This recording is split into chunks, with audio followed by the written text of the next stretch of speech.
नमस्कार।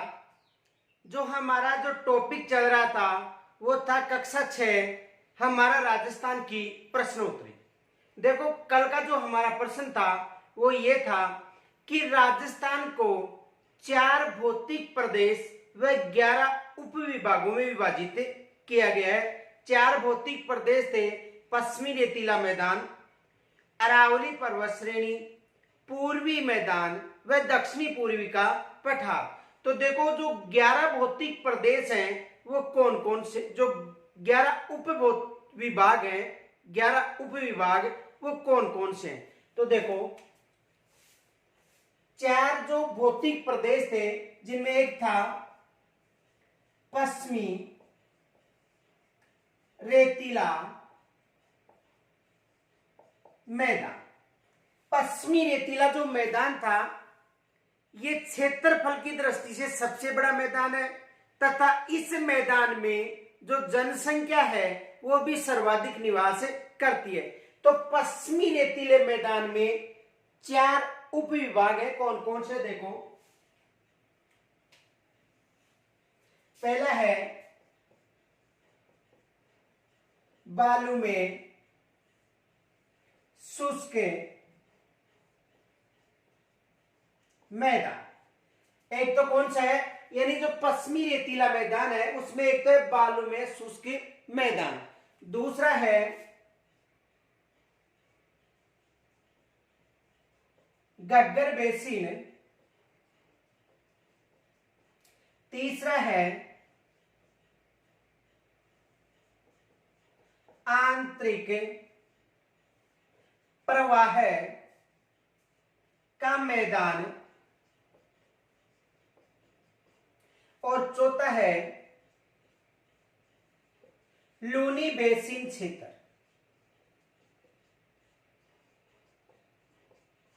तो जो पश्चिमी रेतीला मैदान है, इस पश्चिमी रेतीले मैदान को 4 उप विभागों में विभाजित किया गया है।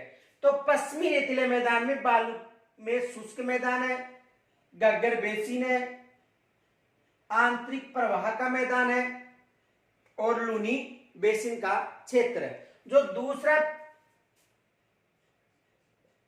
पश्चिमी रेतीले मैदान के लिए जो दूसरा भौतिक प्रदेश था वो था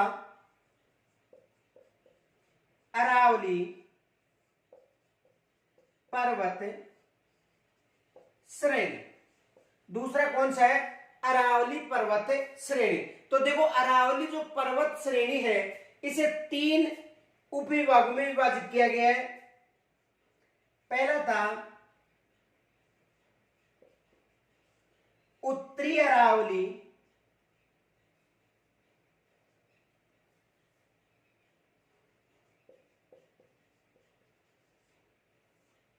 दूसरा था मध्य अरावली और तीसरा है दक्षिणी अरावली।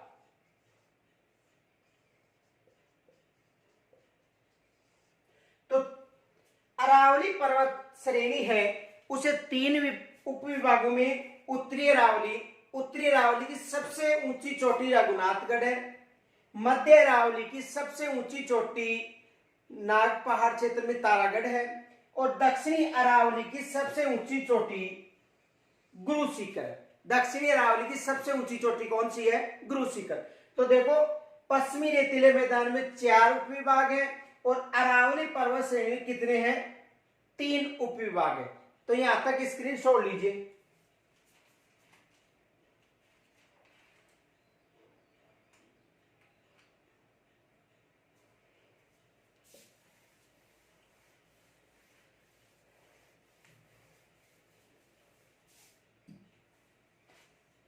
तीसरा है पूर्वी मैदान। तीसरा कौन सा भौतिक प्रदेश है, पूर्वी मैदान। तो पूर्वी मैदान को 2 उप विभागों में विभाजित किया गया है।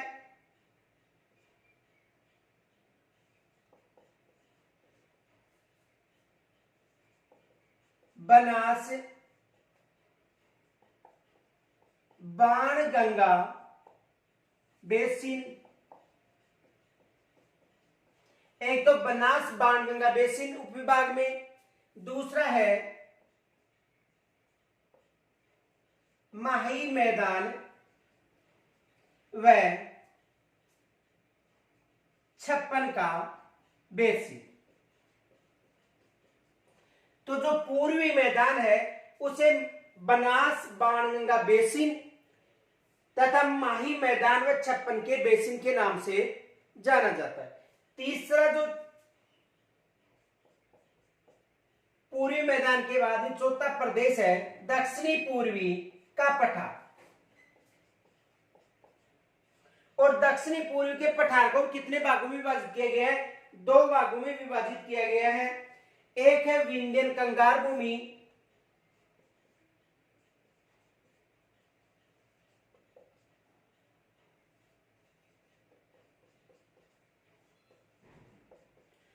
और दूसरा है दक्कन का पठार। तो देखो बनास बाणगंगा बेसिन, इनके अलावा माही मैदान और छप्पन का बेसिन, और जो दक्षिणी पूर्वी का है उसमें विंध्यन कंगार भूमि, दक्कन का पठार, या जो दक्कन का पठार वो किससे निर्मित है? लावा निर्मित। किससे निर्मित है? लावा निर्मित। तो देखो जो राजस्थान है उसे 4 भौतिक प्रदेशों में और 11 उप विभागों में विभाजित किया गया था। कल का जो प्रश्न था कि 11 कौन कौन से उप विभाग है, तो पश्चिमी रेतीले मैदान में 4, अरावली पर्वतमाला में 3, पूर्वी मैदान में 2 और दक्षिणी पूर्वी के पठार में कितने हो गए? 2। तो टोटल कितने हो गए? 11 उप विभाग। तो एग्जाम में केवल ये प्रश्न बन सकता है कि राजस्थान को कितने उप विभागों में विभाजित किया गया है। तो राजस्थान को कितने उप विभागों में विभाजित किया गया है? 11 में, केवल कक्षा 6 के अनुसार। यहां तक स्क्रीन छोड़ लीजिए।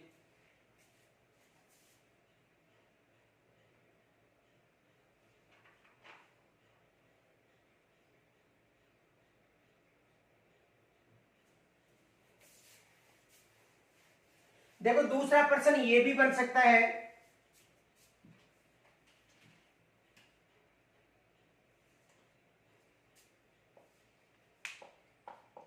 राजस्थान का क्षेत्रफल, राजस्थान का क्षेत्रफल किस देश के, यानी राजस्थान का क्षेत्रफल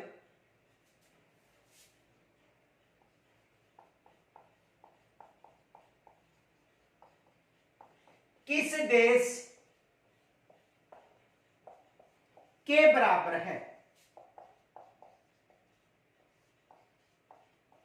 देखो राजस्थान का क्षेत्रफल किस देश के बराबर है, ये भी एग्जाम में प्रश्न बन सकता है। तो जो राजस्थान का जो क्षेत्रफल है वो जर्मनी के बराबर है। किस देश के बराबर है? जर्मनी के बराबर है।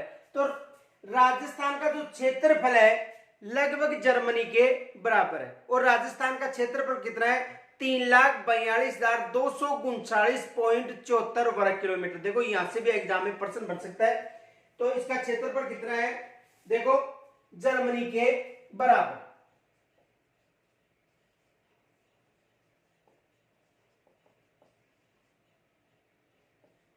किस देश के बराबर है? जर्मनी के बराबर। और जो राजस्थान का जो क्षेत्रफल है वो कितना है? 3,42,239.74 वर्ग किलोमीटर। ये विशेष याद रखना क्योंकि यहां से एग्जाम में प्रश्न बना गया था। तो 3,42,239.74 वर्ग किलोमीटर। देखो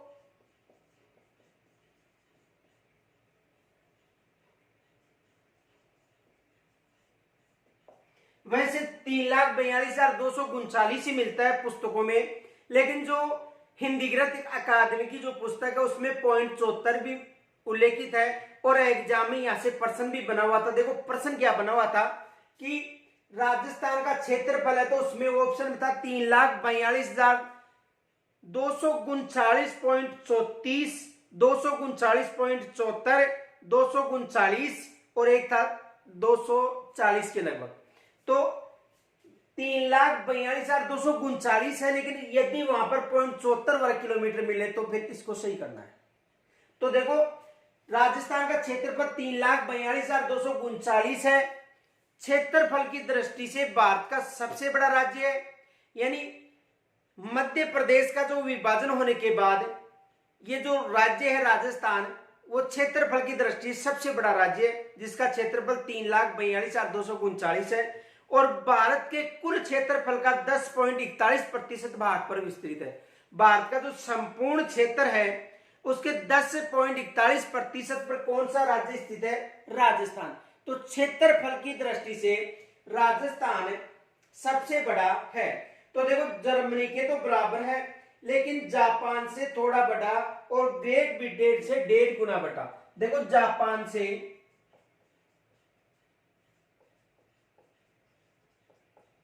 थोड़ा बड़ा, यानी जापान से थोड़ा बड़ा है, और जो ग्रेट ब्रिटेन है से 1.5 गुना बड़ा। देखो केवल एग्जाम में ये प्रश्न बना हुआ था कि राजस्थान का क्षेत्रफल किस देश के समान है, तो राजस्थान का जो क्षेत्रफल है जर्मनी के समान है। इनके अलावा जापान से थोड़ा बड़ा, जो ग्रेट ब्रिटेन है उससे 1.5 गुना बड़ा, और यदि श्रीलंका की और इजराइल की बात करें तो श्रीलंका से 5 गुना बड़ा और इजराइल से 17 गुना बड़ा। श्रीलंका से 5 गुना बड़ा और इजराइल से 17 गुना बड़ा राजस्थान का क्षेत्रफल है। तो देखो श्रीलंका की बात करें 5 गुना बड़ा,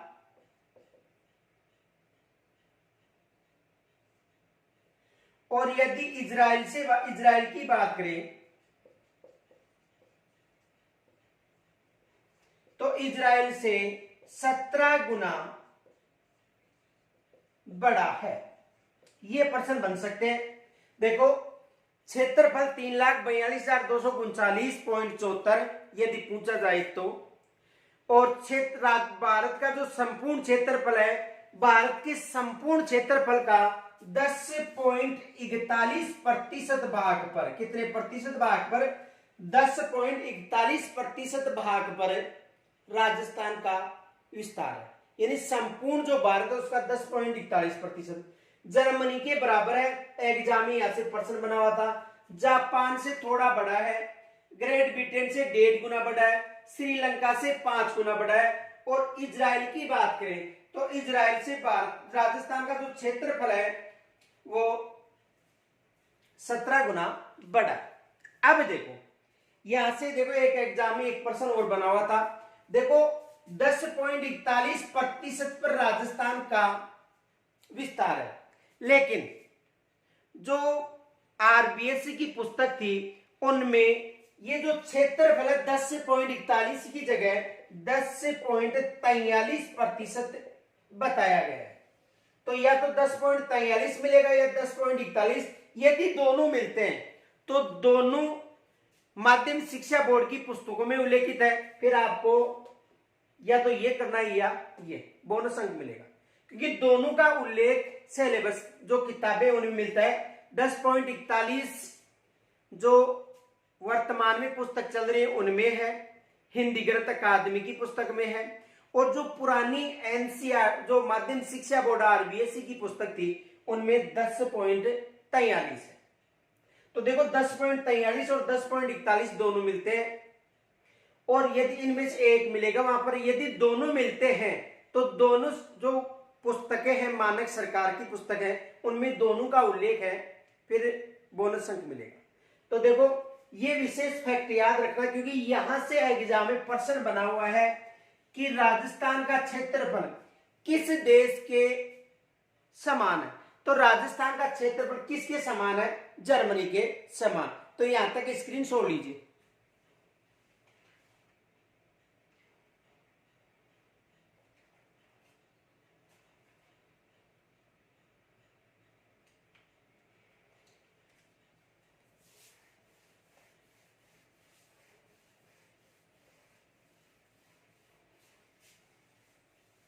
दूसरा प्रश्न ये बन सकता है कि राजस्थान में जो मरुस्थल का विस्तार है उसे किस नाम से जाना जाता है। देखो, राजस्थान में जो मरुस्थल है का विस्तार है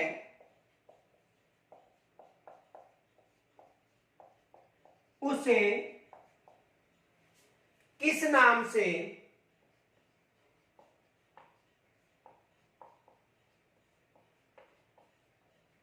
जाना जाता है।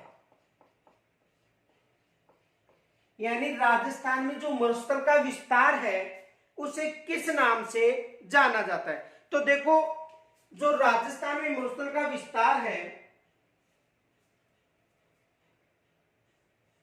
उसे थार के नाम से जाना जाता है। थार मरुस्थल किसके नाम से जाना जाता है? थार मरुस्थल।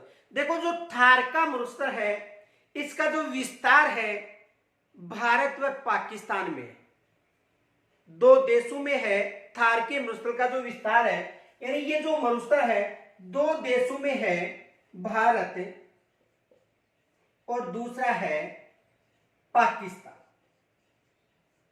किन किन देशों में? एक भारत में है और दूसरा पाकिस्तान में। जो भारत में है उसे थार के नाम से ही जाना जाता है, थार का मरुस्थल। लेकिन पाकिस्तान में इसे चोलिस्तान के नाम से जाना जाता है। किसके नाम से जाना जाता है? देखो, पाकिस्तान में इसे चोलिस्तान के नाम से जाना जाता है। पाकिस्तान में चोलिस्तान के नाम से जाना जाता है और भारत में इसे थार के नाम से जाना जाता है। देखो, जो थार है, थार जो मरुस्थल है, एग्जाम में यहां से भी प्रश्न बनता है कि थार महोत्सव कहां मनाया जाता है। देखो, थार मरुस्थल भारत में है। भारत में जो पंजाब है, राजस्थान है, यहां पर इसका विस्तार है। और भारत के अलावा पाकिस्तान में भी थार का विस्तार है, लेकिन पाकिस्तान में इसे स्थानीय लोगों के द्वारा चोलिस्तान के नाम से जाना जाता है। देखो, यदि विश्व की बात करें तो विश्व का सबसे अधिक जनसंख्या निवास करने वाला जो मरुस्थल है वो कौन सा मरुस्थल है? थार का मरुस्थल। ये भी एग्जाम में प्रश्न बनता है कि विश्व का ऐसा कौन सा मरुस्थल है जिसमें सर्वाधिक जनसंख्या निवास करती है। तो देखो, ये जो मरुस्थल है थार का मरुस्थल है, यानी विश्व में सर्वाधिक जनसंख्या निवास करती है।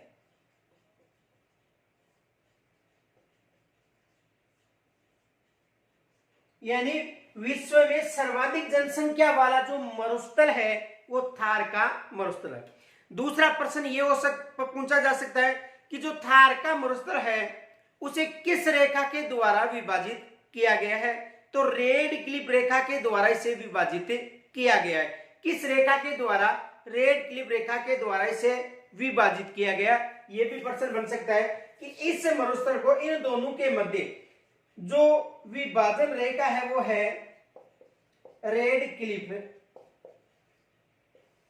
रेखा। कौन सी रेखा है? रेड क्लिप रेखा के द्वारा भारत और पाकिस्तान के मध्य थार का मरुस्थल का विभाजन हो गया है और पाकिस्तान में से चोलिस्तान के नाम से जाना जाता है। तो यहां से यह भी प्रश्न बन सकता है कि थार का मरुस्थल भारत और पाकिस्तान में। और यदि थार महोत्सव की बात करें तो थार महोत्सव एक मरु महोत्सव। तो देखो, मरु तो जैसलमेर क्षेत्र में मनाया जाता है और थार महोत्सव बाड़मेर में। थार महोत्सव कहां पर आयोजित होता है? बाड़मेर में। ये याद रखना है। देखो, थार महोत्सव की बात करें, थार महोत्सव, तो थार महोत्सव कहां पर? बाड़मेर।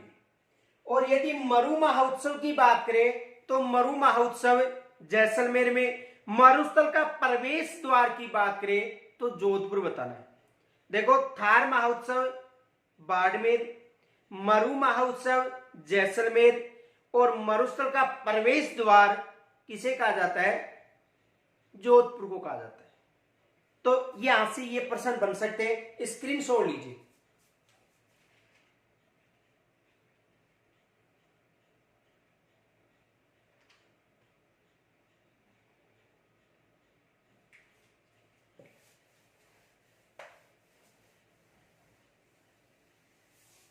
दूसरा प्रश्न ये बन सकता है कि राजस्थान में जो रेत के टीले हैं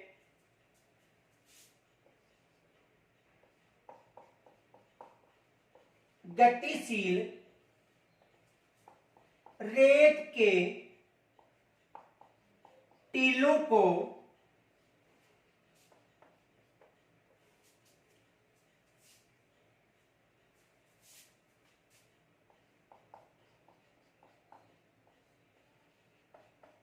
राजस्थान में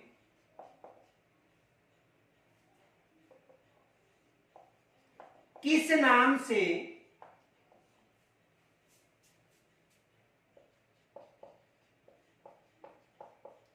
जाना जाता है?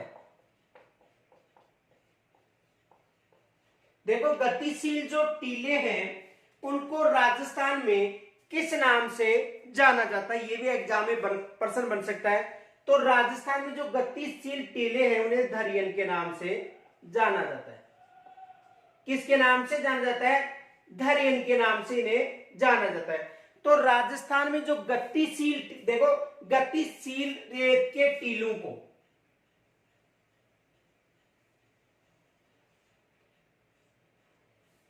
राजस्थान में किस नाम से जाना जाता है? तो गतिशील टीलों को राजस्थान में धरियन के नाम से जाना जाता है। दूसरा प्रश्न ये बन सकता है, अरावली पर्वत श्रेणी, अरावली पर्वत श्रेणी, अरावली पर्वत, दूसरा प्रश्न ये बन सकता है कि जो अरावली पर्वत श्रेणी है इसकी, अरावली पर्वत श्रेणी यानी अरावली पर्वत श्रेणी की सबसे ऊंची पर, अरावली पर्वत श्रेणी की सबसे ऊंची पर्वत चोटी, सबसे ऊंची पर्वत चोटी, देखो अरावली पर्वत श्रेणी की सबसे ऊंची पर्वत चोटी कौन सी है? ये भी एग्जाम में प्रश्न आता है कि अरावली पर्वतमाला की सबसे ऊंची पर्वत चोटी कौन सी है? तो देखो अरावली पर्वतमाला की सबसे ऊंची जो पर्वत चोटी है वो गुरु शिखर है। कौन सी है? गुरु शिखर। यानी अरावली पर्वतमाला की सबसे ऊंची चोटी कौन सी है? गुरु शिखर। देखो ये भी एग्जाम में प्रश्न बनता है कि अरावली पर्वतमाला की सबसे ऊंची चोटी कौन सी है? गुरु शिखर। अब देखो ये जो गुरु शिखर है इसे संतों का शिखर भी कहा जाता है। गुरु शिखर किसी को यानी संतों का शिखर भी कहा जाता है। जो गुरु शिखर है उसे संतों का शिखर भी कहा जाता है। और यहां से एग्जामिनर ये भी प्रश्न बना सकता है कि हिमालय पर्वतमाला और दक्षिण की जो पहाड़ी श्रृंखला है उसके मध्य सबसे ऊंची पर्वत चोटी कौन सी है? देखो यहां तक स्क्रीनशॉट लीजिए पहले।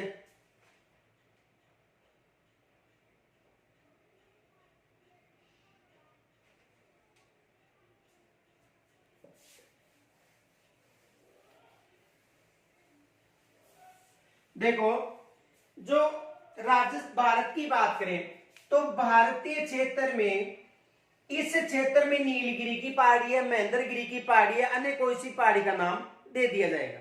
और यहां पर जो हिमालय पर्वतमाला है ये कौन सी पर्वतमाला है? हिमालय पर्वतमाला। ठीक है, तो हिमालय पर्वतमाला, ये जो हिमालय है पर्वतमाला, और यहां पर जैसे मान लो महेंद्रगिरी की बात कर लो, क्योंकि महेंद्रगिरी का एग्जाम में प्रश्न पूछा गया था। महेंद्रगिरी यानी महेंद्रगिरी जो पूर्वी घाट है उसकी सबसे ऊंची चोटी है। महेंद्रगिरी पूर्वी घाट की सबसे ऊंची चोटी है। आपको कमेंट्स के माध्यम से यह बताना है कि दक्षिणी भारत की सबसे ऊंची चोटी कौन सी है। दक्षिणी भारत की सबसे ऊंची चोटी कौन सी है, इसकी ऊंचाई कितनी है, कमेंट्स के माध्यम से बताना है। तो देखो, हिमालय पर्वतमाला और महेंद्रगिरी जो पूर्वी तट की सबसे ऊंची चोटी है, इनके मध्य यदि बात की जाए तो सबसे ऊंची चोटी यहां पर गुरु शिखर है, गुरु शिखर। और गुरु शिखर की जो ऊंचाई है, जो वर्तमान पुस्तक चल रही है, उनमें 1727 मीटर बताई गई है। कितनी बताई गई है? 1727। जो माध्यमिक शिक्षा बोर्ड की पुस्तकें थी उनमें 1722 उल्लेखित है, लेकिन जो वर्तमान में पुस्तक चल रही है उनमें 1727 मीटर है। दोनों ही माध्यमिक शिक्षा बोर्ड की पुस्तक है। जो वर्तमान पाठ्यक्रम की पुस्तक है उनमें 1727 मीटर है, और जो पहले माध्यमिक शिक्षा बोर्ड जो आरबीएसई की जो पुस्तकें चल रही थी उनमें 1722 है। तो वहां पर एक ही ऑप्शन में मिलेगा, या तो 1722 या 1727, और यदि दोनों मिलते हैं तो 1727 करना, क्योंकि वर्तमान में यही चल रहा है, तो 1727। तो देखो, हिमालय व महेंद्रगिरी के मध्य की सबसे ऊंची चोटी कौन सी है? गुरु शिखर, और इसकी ऊंचाई कितनी है? 1727 मीटर, और इसे संतों का शिखर भी कहा जाता है। और ये दक्षिणी अरावली की भी सबसे ऊंची चोटी है। दक्षिणी अरावली देखो, गुरु शिखर 1727, एग्जाम में प्रश्न बन सकता है। हिमालय व दक्षिणी भारत के मध्य सबसे ऊंची चोटी। दूसरा देखो, इनके अलावा अरावली की सबसे ऊंची चोटी, अरावली की सबसे ऊंची चोटी, अरावली की भी सबसे ऊंची चोटी है। इनके अलावा दक्षिणी अरावली की भी सबसे ऊंची चोटी है। दक्षिणी अरावली की सबसे ऊंची चोटी,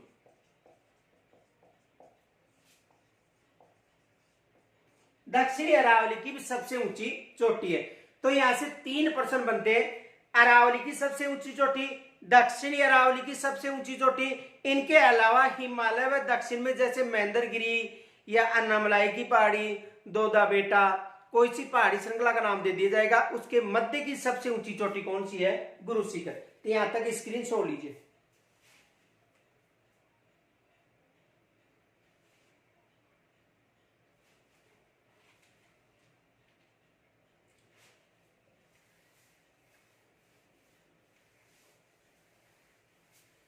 देखो, अगला प्रश्न ये बन सकता है, राजस्थान के कितने जिलों में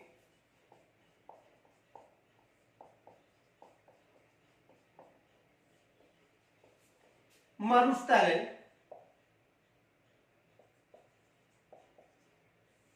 का प्रसार या मरु जिला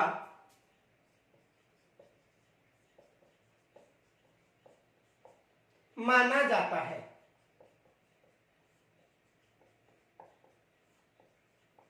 यह भी एग्जाम में प्रश्न बन सकता है कि राजस्थान के कितने जिलों में मरुस्थल का प्रसार या मरु जिला माना जाता है, कि जो पश्चिमी रेतीले मैदान के कितने जिले हैं जिनमें मरुस्थल का प्रसार माना जाता है। तो देखो, 12 जिले हैं। कितने जिले हैं? 12 जिले हैं जिनमें मरुस्थल का प्रसार माना जाता है, जो पश्चिमी रेतीले मैदान के जिले हैं। तो राष्ट्रीय कृषि आयोग के अनुसार जो 12 जिले हैं उन्हें मरुस्थल जिले घोषित किए गए। कितने जिलों को? 12 जिलों को मरुस्थल जिलों के रूप में घोषित किया गया है। तो एग्जाम में यहां से भी प्रश्न बनता है। इनके अलावा देखो, एक प्रश्न ये भी बन सकता है, राजस्थान के किस भौतिक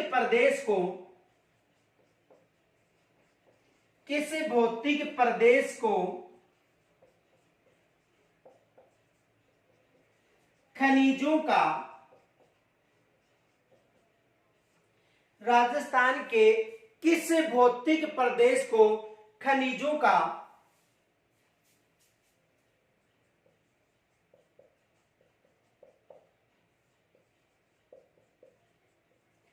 प्रदेश कहा जाता है?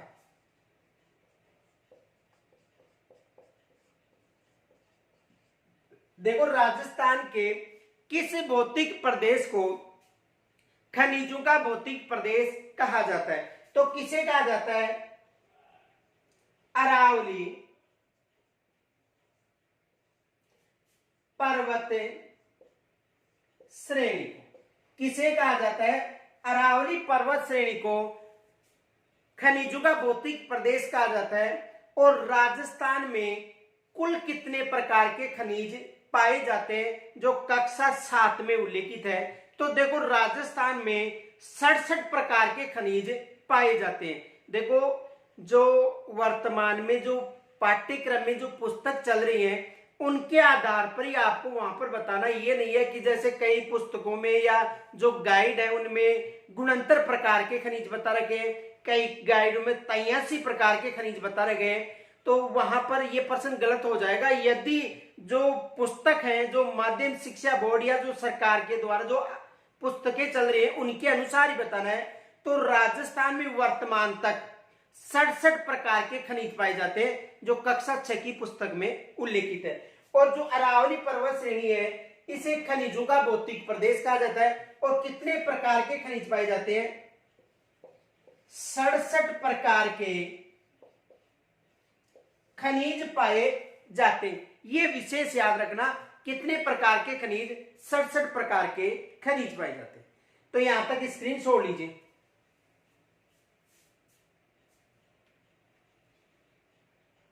देखो, इनके अलावा ये भी प्रश्न बन सकता है।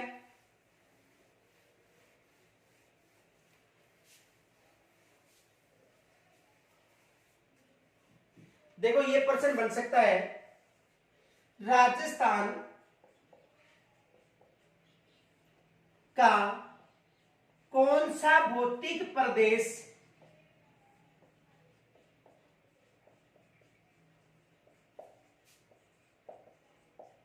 सबसे प्राचीन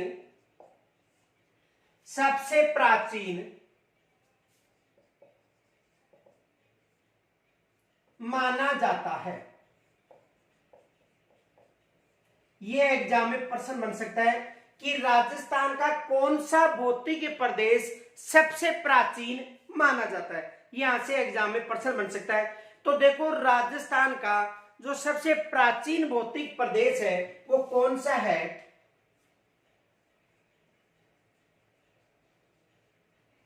अरावली पर्वत श्रेणी। कौन सा भौतिक प्रदेश है? अरावली पर्वत श्रेणी। यानी अरावली पर्वत श्रेणी राजस्थान का जो भौतिक प्रदेश में सबसे प्राचीन माना जाता है। जल विभाजन का कार्य करती है।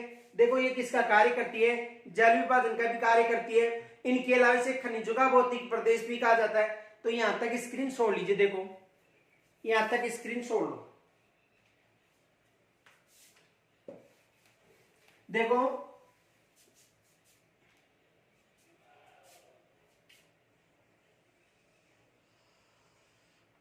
राजस्थान में जो इसका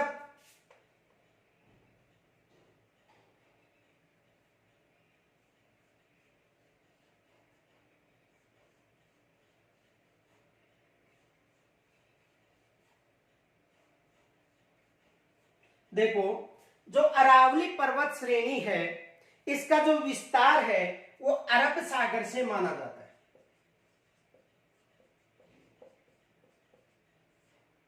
कहां से माना जाता है? अरब सागर से। उसके बाद देखो, गुजरात,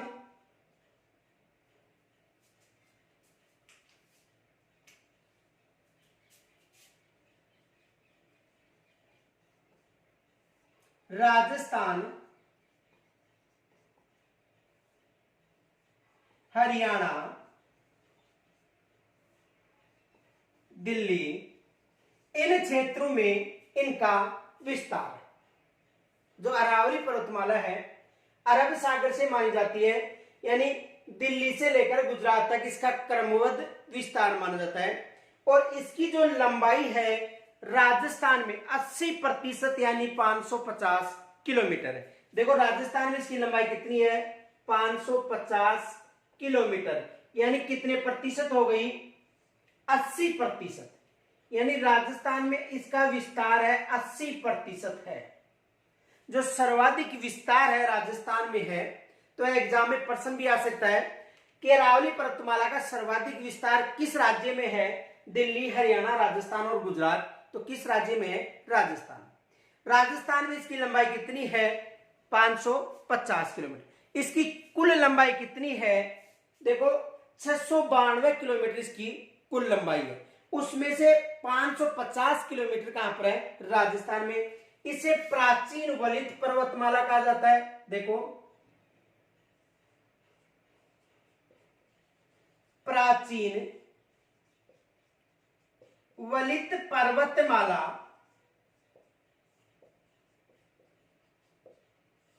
कहा जाता है। यानी जो प्राचीन वलित पर्वतमाला है वो किसे कहा जाता है, अरावली को कहा जाता है। इनके अलावा ये जो अरावली पर्वतमाला है अवशिष्ट पर्वतमाला की श्रेणी में आती है।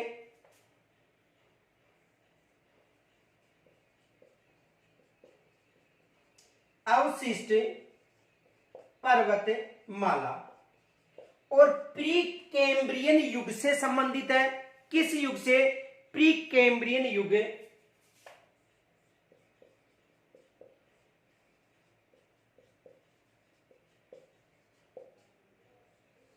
प्री कैम्ब्रियन युग से संबंधित है। तो अरावली पर्वतमाला अवशिष्ट पर्वतमाला है, वलित पर्वतमाला है, प्री कैम्ब्रियन पर्वतमाला है। इनके अलावा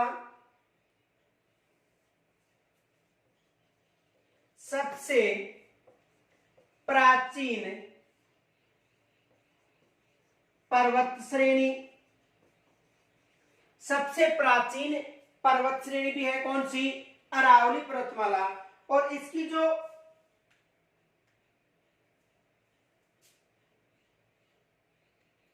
कुल लंबाई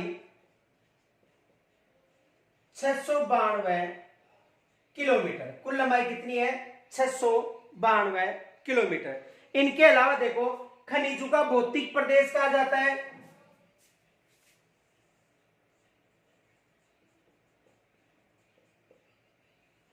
खनिजों का भौतिक प्रदेश कहा जाता है। खनिजों का भौतिक प्रदेश भी कहा जाता है इसे। और खनिजों के भौतिक प्रदेश के अलावा राजस्थान में जल विभाजक रेखा भी है। राजस्थान में जल विभाग कौन सा भौतिक प्रदेश है, अरावली। तो इसे जल विभाजक भी कहा जाता है, जल विभाजक। इसे किसके नाम से भी जाना जाता है, जल विभाजक के नाम से भी जाना जाता है। तो यानी कहने का मतलब यहां से ये जो क्षेत्र है यहां पर जो भी उल्लेख किया, जैसे वलित पर्वतमाला है, अवशिष्ट के प्री कैम्ब्रियन, खनिजों का भौतिक प्रदेश, कुल लंबाई, राजस्थान में लंबाई, जल विभाजक और सबसे प्राचीन पर्वत श्रेणी, जो पर्सन बने हुए हैं उनका ही यहां पर उल्लेख किया हूं। यानी टोटल जो भी पर्सन बने हुए हैं इनका उल्लेख है यहां पर। यह विशेष याद रखना है क्योंकि यह भी प्रश्न आया कि भारत की सबसे प्राचीन वलित पर्वतमाला अरावली, अवशिष्ट पर्वतमाला प्री कैम्ब्रियन, खनिजों का भौतिक प्रदेश, सबसे प्राचीन, जल विभाजक, राजस्थान में लंबाई और इसकी कितने प्रतिशत है, 80%। तो यहां से देखो प्रश्न क्या बना हुआ था, इससे प्रश्न देखो यहां से प्रश्न बना हुआ था। और प्रश्न क्या था, पहले इसका स्क्रीनशॉट लीजिए।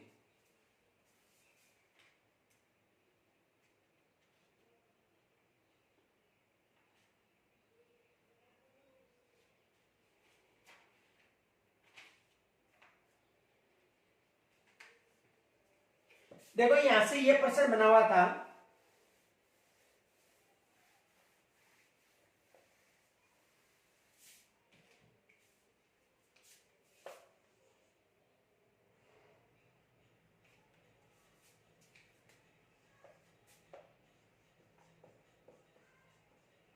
अरावली पर्वत श्रेणी के संबंध में कौन सा तथ्य अरावली पर्वत श्रेणी के संबंध में कौन सा तथ्य गलत है?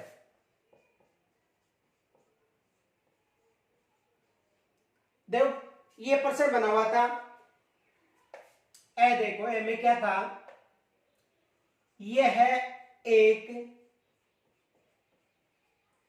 जल विभाजक पर्वत श्रेणी है। एक तो ये था ऑप्शन, ये है एक जल विभाजक पर्वत श्रेणी है। दूसरा ये था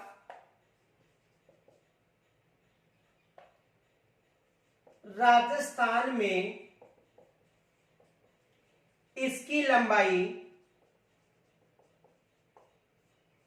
692 किलोमीटर है। तीसरा ये था प्राचीन वलित पर्वतमाला है। और चौथा था उपर्युक्त सभी सही है। ये प्रश्न आया हुआ था। तो देखो वहां पर जो हम हल करते हैं उस समय देखो यहां से ध्यानपूर्वक नहीं पढ़ते। ये कुल लंबाई है, राजस्थान में इसकी लंबाई कितनी है? 550 किलोमीटर। और उस समय देखो एग्जाम का प्रेशर होता है और उसके कारण ये जो राजस्थान है उसमें ये जो भारत की लंबाई है राजस्थान की लंबाई दिखाई देती है वहां पर। तो ये विशेष याद रखना, ऐसे प्रश्न बन सकते हैं। तो यहां तक स्क्रीन छोड़ लीजिए।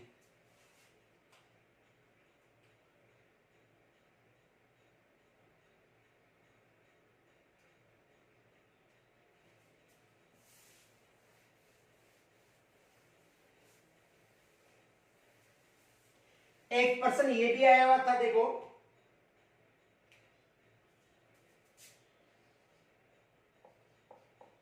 राजस्थान में ऐसा कौन सा भौतिक प्रदेश है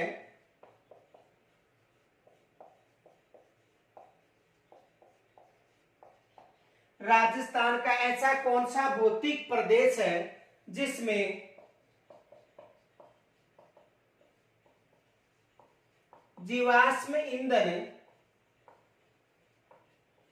सर्वाधिक मिलता है? यह भी प्रश्न आया हुआ है कि राजस्थान में ऐसा कौन सा भौतिक प्रदेश है जिसमें सर्वाधिक जीवाश्म मिलता है। देखो खनिजों का भौतिक प्रदेश की यदि बात की जाए तो खनिजों का भौतिक प्रदेश अरावली को बताना है। और जो जीवाश्म ईंधन है उसकी चर्चा की जाए तो जो पश्चिमी रेतीला मैदान है, कौन सा मैदान? पश्चिमी रेतीला मैदान, उसमें सर्वाधिक जीवाश्म ईंधन पाया जाता है। किसमें पाया जाता है? पश्चिमी रेतीले मैदान में। पश्चिमी रेतीले मैदान में सर्वाधिक जीवाश्म ईंधन पाया जाता है। तो जो पश्चिमी रेतीला मैदान है इसमें सर्वाधिक जीवाश्म ईंधन पाया जाता है। इनके अलावा देखो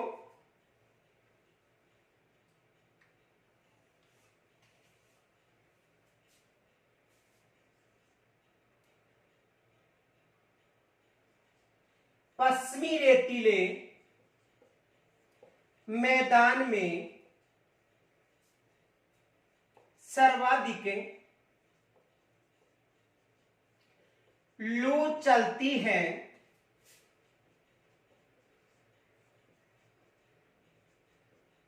उसकी औसत गति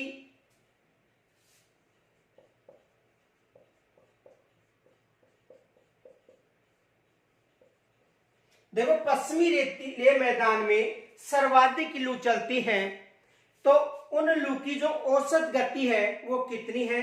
तो देखो जो पुरानी पुस्तक है आरबीएसई की उनमें 140 किलोमीटर प्रति घंटा बता रखा है और जो वर्तमान पुस्तक चल रही है उनमें 100 किलोमीटर प्रति घंटा बता रखी है। तो देखो वहां पर या तो 140 मिलेगा या 100 किलोमीटर, और यदि दोनों मिलते हैं तो सबसे पहले 100 किलोमीटर प्रति घंटा की रफ्तार बतानी है। तो इसकी गति कितनी है 100 किलोमीटर प्रति घंटे के हिसाब से। और जो पुरानी पुस्तक है उनमें बता रखी है 140 किलोमीटर प्रति घंटे की रफ्तार से इनकी गति है। किनकी गति है लू की। जो वर्तमान पुस्तक है वर्तमान में किसका उल्लेख है 100 किलोमीटर प्रति घंटा की रफ्तार से चलती है लू, और पुरानी जो पुस्तक है आरबीएसई की उनमें 140 किलोमीटर प्रति घंटा की, यानी जो कक्षा 8 की जो पुरानी पुस्तक है उसमें 140 किलोमीटर प्रति घंटा बता रखा है, और जो वर्तमान की जो पुस्तक है उसमें 100 किलोमीटर प्रति घंटा बता रखी है। और सर्वाधिक जो लू है यानी सर्वाधिक जो लू है वो पश्चिमी रेतीले मैदान में चलती है, और इनकी जो गति है 100 किलोमीटर प्रति घंटा है 140 किलोमीटर। तो इन दोनों में यदि दोनों ऑप्शन मिलते हैं तो सबसे पहले इसको वरीयता देनी, ये याद रखना है। किसे देनी है 100 किलोमीटर प्रति घंटा की, इन औसत गति बताएंगे। तो यहां तक स्क्रीनशॉट लीजिए।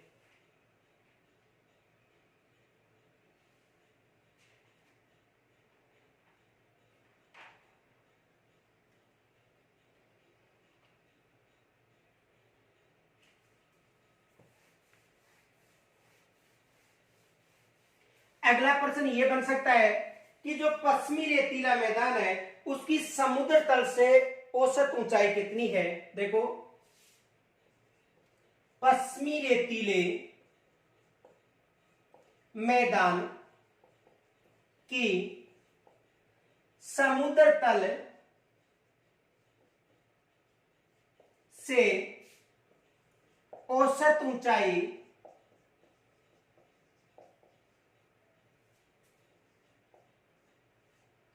पश्चिमी रेतीले मैदान की समुद्र तल से औसत ऊंचाई कितनी है।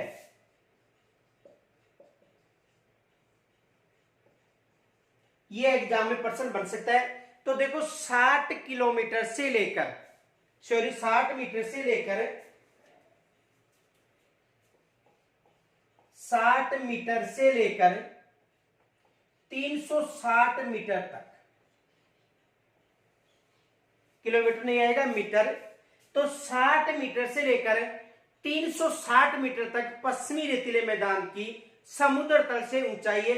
ये जो पुरानी पुस्तक है उसके अनुसार है, और जो नवीन पुस्तक है उनमें उल्लेख मिल रहा है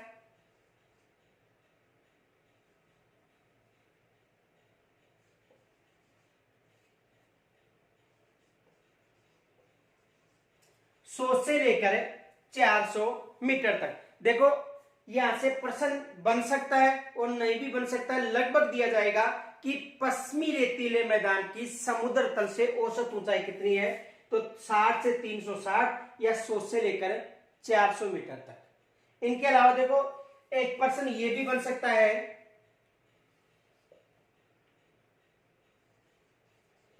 पूर्वी मैदान में सर्वाधिक जनसंख्या घनत्व पाया जाता है,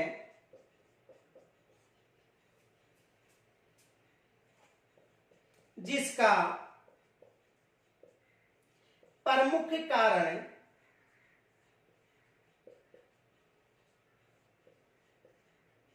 है। पूर्वी मैदान में सर्वाधिक जनसंख्या घनत्व पाया जाता है। किस मैदान में? पूर्वी मैदान में।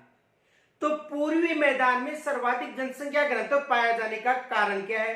तो देखो पूर्वी मैदान है वो संपूर्ण मैदान नदियों का बेसिन है, और नदियों के द्वारा जो बेसिन है वहां पर जलोढ़ मिट्टी का प्रसार होता है, और जलोढ़ मिट्टी है वो सर्वाधिक उपजाऊ मिट्टी मानी जाती है। इसी कारण देखो पूर्वी मैदान जलोढ़ निर्मित मैदान है, और जलोढ़ निर्मित जो मैदान है उसमें जो जलोढ़ मिट्टी का प्रसार है वो उपजाऊ मिट्टी होती है। इस कारण इस क्षेत्र में सर्वाधिक जनसंख्या का घनत्व पाया जाता है। तो किसके कारण? नदियों के बेसिन के कारण।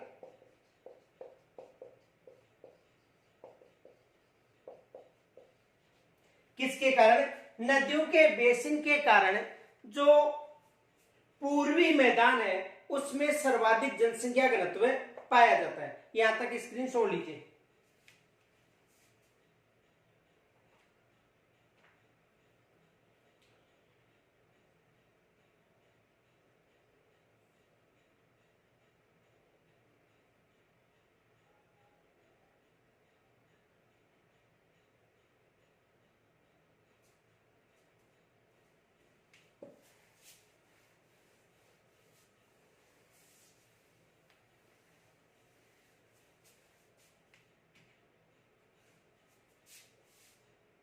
अरावली व अरावली पर्वत श्रेणी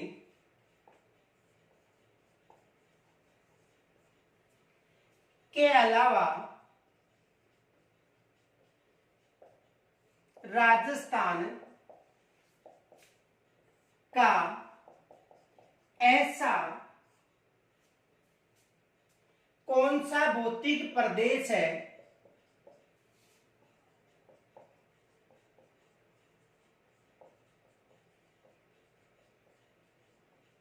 जो प्रायद्वीपीय भारत या प्रायद्वीपीय पठार, प्रायद्वीपीय भारत मान लो या प्रायद्वीपीय पठार का हिस्सा माना जाता है या भाग माना जाता है? देखो, अरावली पर्वत श्रेणी के अलावा राजस्थान का ऐसा कौन सा भौतिक प्रदेश है जो प्रायद्वीपीय भारत का हिस्सा माना जाता है, यानी प्रायद्वीपीय भारत का हिस्सा मान लो या भाग मान लो। तो देखो, दक्षिणी पूर्वी का पठार। कौन सा पठार? दक्षिणी पूर्वी का जो पठार है वो प्रायद्वीपीय क्षेत्र का हिस्सा माना जाता है। अरावली पर्वत श्रेणी को भी प्रायद्वीप का हिस्सा माना जाता है। और इस पठार में मध्यम काली मिट्टी पाई जाती है। मध्य काली मिट्टी। कौन सी मिट्टी पाई जाती है? मध्य काली मिट्टी पाई जाती है। एग्जाम में यहां से भी प्रश्न बनता है कि प्रायद्वीपीय जो दक्षिणी पूर्वी का जो पठार है उसमें कौन सी मिट्टी पाई जाती है?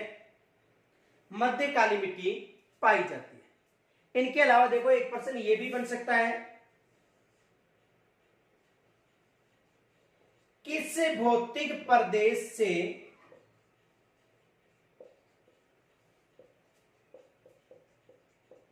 सूर्य की अंतिम किरणें देखी जा सकती है?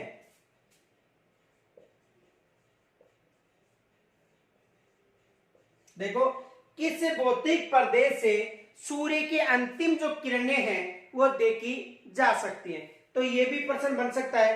तो देखो, सूर्य की जो अंतिम किरण है वो माउंट आबू सिरोही से देखी जा सकती है।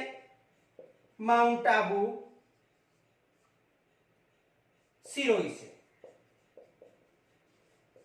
देखो, किस भौतिक प्रदेश से सूर्य की अंतिम किरण, देखो सूर्य की यदि अंतिम किरण का स्थान पूछा जाए तो माउंट आबू सिरोही बताना है। और यदि केवल भौतिक प्रदेश की बात करें तो बताना है पश्चिमी रेतीला मैदान। लेकिन यहां पर न तो किसी स्थान की बात की जा रही है। देखो, किस भौतिक प्रदेश से सूर्य की अंतिम किरणें देखी जा सकती हैं? तो देखो, सूर्य की जो अंतिम किरण है माउंट आबू सिरोही जो स्थान हो गया, ठीक है। तो किस स्थान से देखी जाती है? माउंट आबू सिरोही से। और माउंट आबू सिरोही है वो किस भौतिक प्रदेश में है? अरावली में। क्योंकि जैसे जैसे ऊंचाई बढ़ेगी वैसे वैसे सूर्य किरणें अंतिम देखी जा सकती हैं। तो सर्वाधिक जो ऊंचाई है माउंट आबू सिरोही में है, तो यहां से सूर्य की अंतिम किरण देखी जा सकती है। और ये किस भौतिक प्रदेश में है? अरावली पर्वत श्रेणी। अरावली पर्वत श्रेणी। अब देखो यहां से देखो किस भौतिक प्रदेश में सूर्य की अंतिम किरण देखी जा सकती है? तो देखो स्थान का नाम नहीं दे रखा है और न जिले का। यदि जिला पूछा जाए तो जिला बताना है आपको कि किस जिले में सूर्य की अंतिम किरण, तो जिला जैसलमेर है। लेकिन स्थान पूछा जाए तो स्थान कौन सा है? माउंट आबू सिरोही। तो स्थान माउंट आबू सिरोही किस भौतिक प्रदेश में हो गया? अरावली पर्वतीय श्रेणी में। तो किस भौतिक प्रदेश है? तो अरावली पर्वत श्रेणी।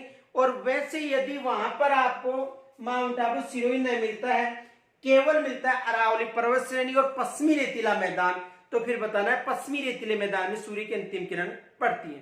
तो देखो किस भौतिक प्रदेश से सूर्य की अंतिम किरण देखी जा सकती है? तो माउंट आबू स्थान हो गया जो कहां पर है? अरावली पर्वत श्रेणी में।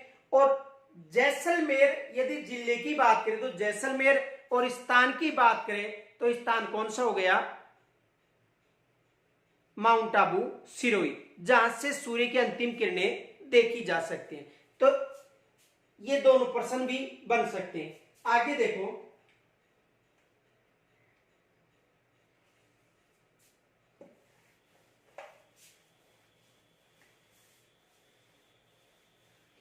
एक प्रश्न ये भी बन सकता है,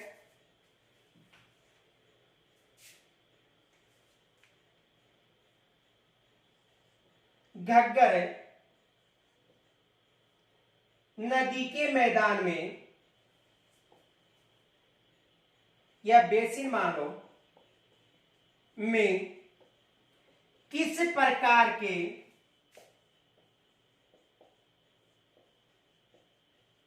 टीले, घग्गर नदी के बेसिन में किस प्रकार के टीले सर्वाधिक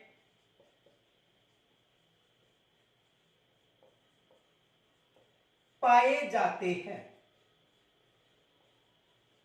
देखो घग्गर नदी के बेसिन में किस प्रकार के टीले सर्वाधिक पाए जाते हैं, यहां से भी प्रश्न बनता है। तो किस प्रकार के टीले पाए जाते हैं? बरखा,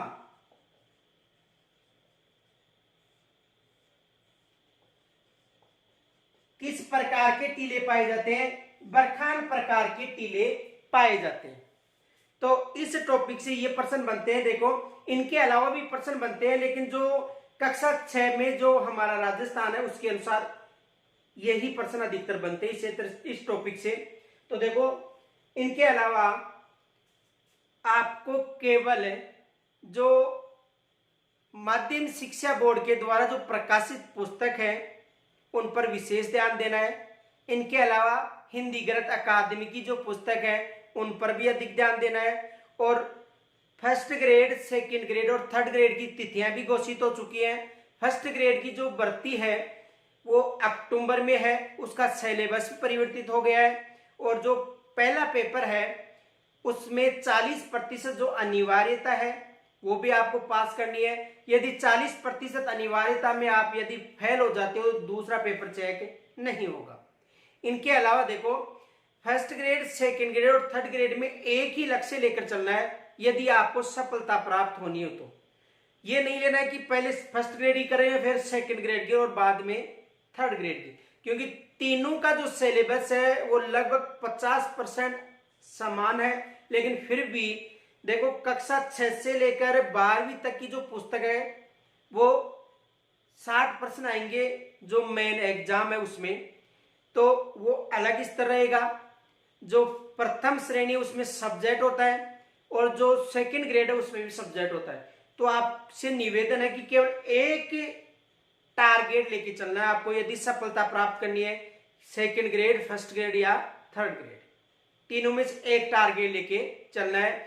और अब से ही ये भी निर्णय लेना है आपको जो पात्रता परीक्षा है उस पर भी विशेष ध्यान देना है क्योंकि पात्रता परीक्षा में पेपर का जो स्तर है वो कठिन हो सकता है। तो पात्रता पर भी ध्यान देनी है आपको।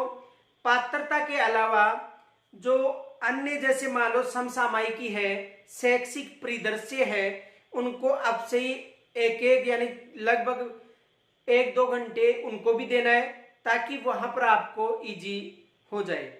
तो मेरा कहने का मतलब यह है कि आपको ऐसी मेहनत करनी है जिससे सफलता मिले, रटने के बजाय आपको समझकर अध्ययन करना है।